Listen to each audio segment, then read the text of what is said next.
रमेश एक छोटे से गांव में रहने वाला सीधा सादा और भोला लड़का था। वह हर किसी की बात पर आसानी से विश्वास कर लेता और किसी को मना करना उसे आता ही नहीं था।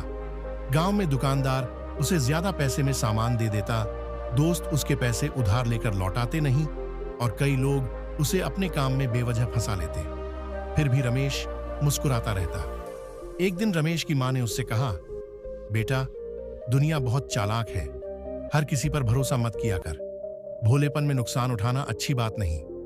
लेकिन रमेश हंसकर बोला, मां, सब लोग अपने जैसे होते हैं, मुझे किसी से डर नहीं। रमेश को शहर में नौकरी का मौका मिला। वह बेहद खुश हुआ और मां का आशीर्वाद लेकर शहर की ओर रवाना हो गया। शहर पहुंचते ही स्टेशन पर एक आदमी ने खुद को गाइड बताया और कहा, मैं तुम्हें सस्ते होटल में ले चलता हूं।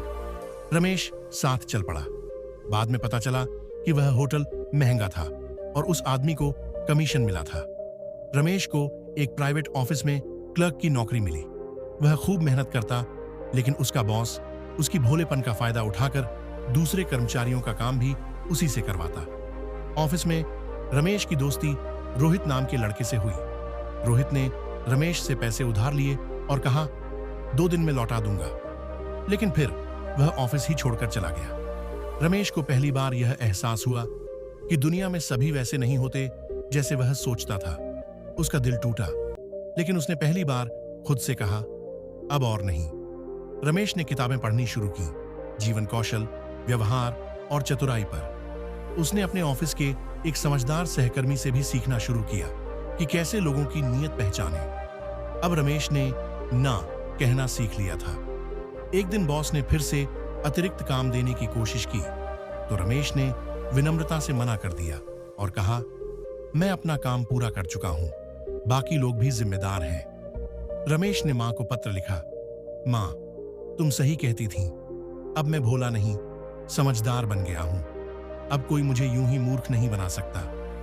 रमेश अब उसी गाइड से पूछकर होटल नहीं चुनता, किसी को पैसे उधार देने से पहले सोचता है और हर चीज की पुष्टि करता है। वह अब भी अच्छा इंसान है, लेकिन पहले जैसा भोला नहीं। 1 साल बाद रमेश गांव लौटा। वह बदला हुआ था, आत्मविश्वासी, व्यवहारिक और चतुर। उसने गांव के युवाओं को अपनी कहानी सुनाई और उन्हें समझदारी का महत्व बताया। भोलापन कोई बुराई नहीं, लेकिन अगर कोई आपका फायदा उठाए और आप बार बार सहते रहें तो वह मूर्खता बन जाती है। समझदारी का मतलब चालाक होना नहीं, बल्कि सही समय पर सही फैसला लेना है। रमेश की तरह हमें भी समय पर अपनी आंखें खोलनी होंगी।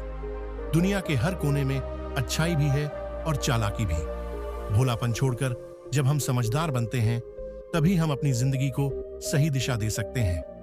दोस्तों, ये वीडियो आपको कैसा लगा कमेंट करके जरूर बताएं और इसी तरह की वीडियो देखने के लिए मेरे चैनल को सब्सक्राइब, वीडियो को लाइक और शेयर जरूर करें।